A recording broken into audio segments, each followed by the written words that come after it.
As you know, in the 90s, there were leading lights of the foreign policy establishment who said NATO expansion is a terrible idea. And yet Clinton did it. Now, one thing I've heard is that as the 96 election approached, he very much wanted to nail down some votes from people of Eastern European descent in the Midwest, whatever. I've heard, knowledgeable people say that. But that was a moment when there certainly wasn't consensus in the foreign policy establishment for NATO expansion. And yet it happened. I agree with you. It was a mistake. And in general, one could go through and point to ways specific domestic issues have warped U.S. foreign policy. But anyway, you hold to the view that in the, quote, deep state, I mean, maybe you want to avoid that phrase. Actually, I'd probably advise you to avoid it. But you know what I mean? Yes. You go ahead. Actually, it is a historian that I can't name because he hasn't come out with this yet, was telling me recently that in his archival work, he has uncovered documents already in 1992 with the list of countries to which NATO will expand, including Ukraine, 1992. And I'm trying to find right now, if I can, while we talk, an article by, oh yes, this is fascinating, an article by Brzezinski in 1997 in Foreign Affairs magazine. Let me just read a little bit of it quickly. Accordingly, NATO and EU enlargement should move forward in deliberate stages, assuming a sustained American and Western European commitment. Here is a speculative but realistic timetable. By 1999, the first 3 Central European members will have been admitted into NATO. By 2003, the EU is likely to have initiated accession talks with all 3 Baltic republics, and NATO will likewise have moved forward on their membership as well as that of Romania and Bulgaria, with their accession likely to be completed before 2005.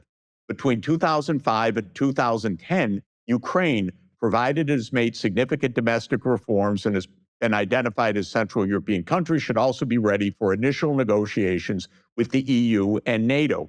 Well, Bob, that's exactly the timetable. That's not a casual paragraph. Yeah. That is actually officialdom giving us a little bit behind the curtain of what the plans are. Now, that's Brzezinski in 97? He's 97. no longer in power. No, he's no longer in power, but he's presenting at Foreign Affairs magazine, which is, the magazine for the New York Council on Foreign Relations people. And my point is this. This is really a long-term strategy. It's Clinton, he went along with it, but it was presented to him, no doubt. It was, and by the way, Bill Perry, like you said, his defense secretary almost resigned over it. He thought it was horrible. George Kennan said this is the biggest mistake of our generation. But it's a deep plan. And it was set in motion, and it's still in motion to this day, even though it has led us to war. That's amazing. Not only has it led us to war, but while we're talking about it on your podcast, the New York Times won't talk about it, the Washington Post won't talk about it, the Wall Street Journal won't talk about it, MSNBC won't talk about it. Nobody will talk about it in the mainstream media. Yeah.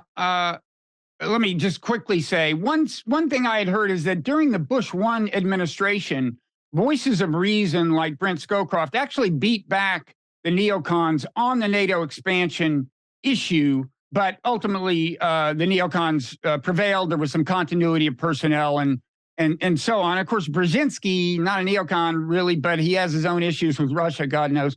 You mentioned the media. Is it my It's interesting, just in terms of continuity, consider Victoria Nuland. She's our Undersecretary of State for Political Affairs. She was in the Cheney. Exactly. She was a Cheney National Security Advisor. Then she was the U.S. ambassador to NATO under Bush. Then she was the Assistant Secretary of State for European Affairs, and her call was intercepted as she planned the post-Yanukovych government because she was deeply involved in the overthrow of Yanukovych. Now she is Undersecretary of State, and she's married to the leading Kagan. author, ideologue of liberal hegemony, as he calls it, Robert Kagan. So that's continuity, by the way. That is literal continuity of one person across both parties going back now almost 20 years. Quick 30-second anecdote. When the Obama administration brought her on, I was running a blog at the point called The Progressive Realist, and we ran an item saying, wait, what's going on? She's like a neocon. She was plotting with Cheney, and Obama is bringing her on board. We were pilloried across the foreign policy establishment. Left, right. How dare you, question, like what? Just because she's married to Bob Kagan? Well, no, it was deeper than that. But the point is, everyone in the Blob rallies round everyone else in the Blob. And that's it. This is deep. This is really deep, and it's got a lot of continuity, and the continuity now is extremely dangerous because it's so anachronistic. We don't understand to this moment that we think we're leading the world parade, but 80% of the world saying, huh? What? Mm-hmm. Who are you to lead the world parade? Thanks for watching Nonzero Clips. To hear more of this conversation and others like it, subscribe to the Nonzero YouTube channel or the Nonzero podcast feed. And to gain access to exclusive podcast content, subscribe to Robert Wright's Nonzero newsletter on Substack.